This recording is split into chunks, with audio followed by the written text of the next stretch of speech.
Kamusta mga brad?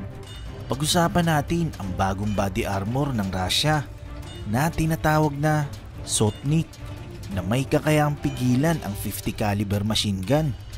Kung bago ka lang sa aking channel, huwag kalimutang i-click ang subscribe button at notification bell para updated ka sa mga kwento at trivia na gaya nito.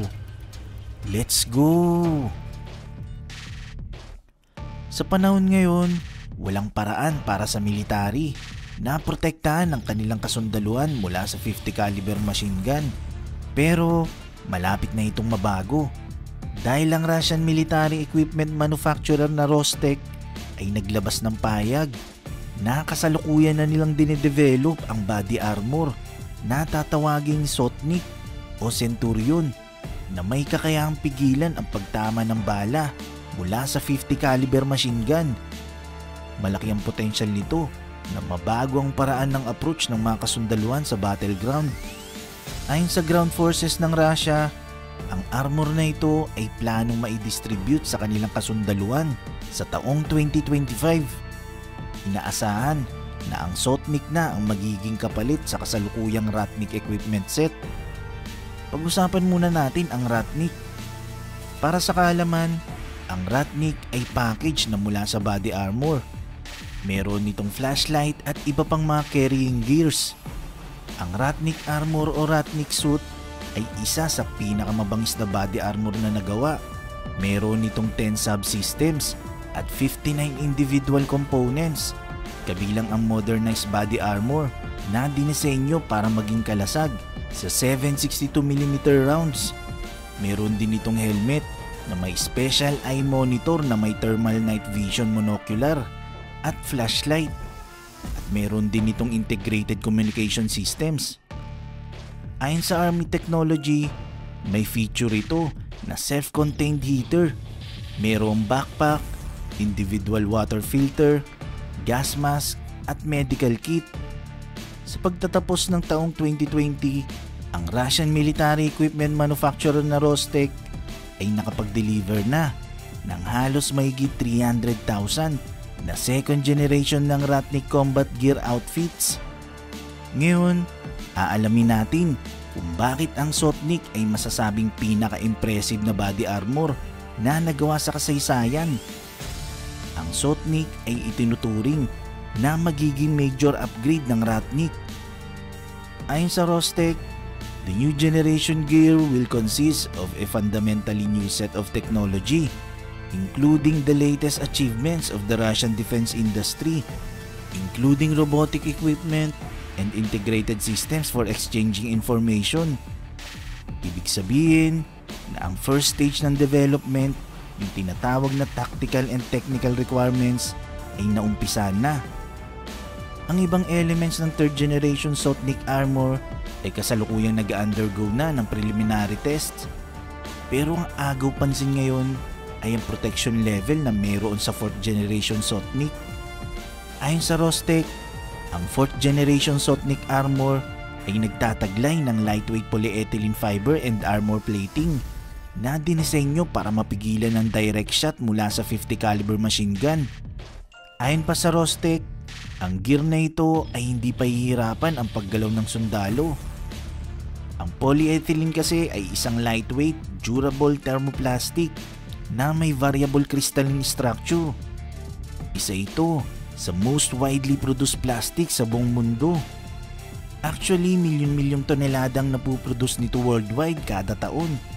Marami itong pinanggagamitan tulad ng water pipes, bote, garbage containers at marami pang iba.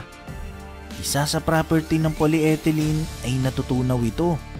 Kaya ito ang ginagamit sa pagdevelop ng polyethylene armor. So paano ito nagwo-work? Kapag ang mainit na balang pinutok ay tumama sa armor, ang polyethylene ay malulusaw. So kapag nalusaw ito, magiging malagkit at kakapit ito sa bala na magre-resulta sa pagbagal nito. Kaya kung ang polyethylene layer ay makapal, kayang-kaya talaga nito pigilan ang bala ng baril.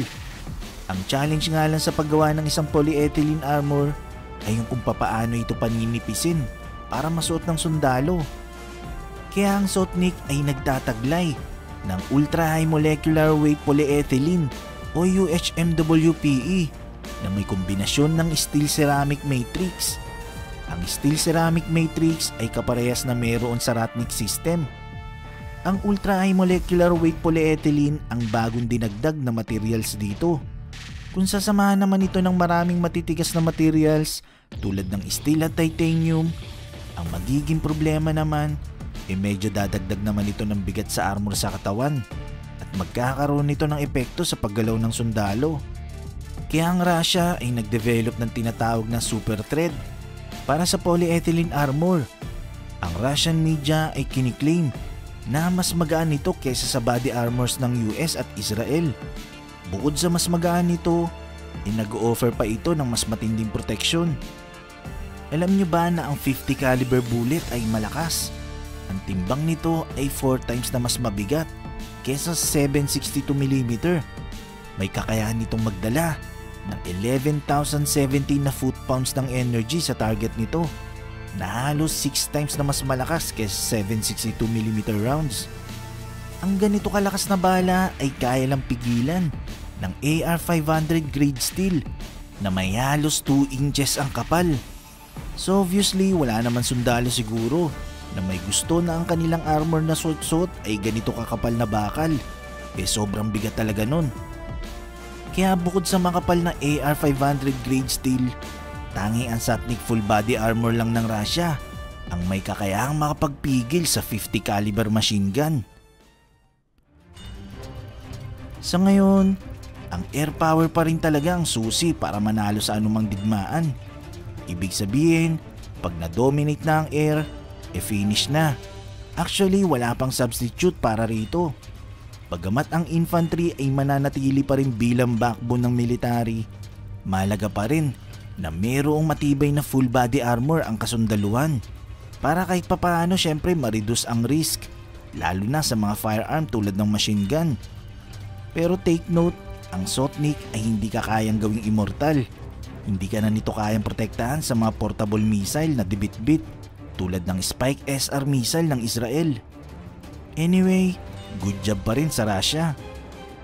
Nagustuhan mo ba ang kwentong ito? I-click na ang like button at i-share ang video na to. Mag-iwan lang ng komento para sa inyong mga saloobin. Maraming salamat. Hanggang sa muli.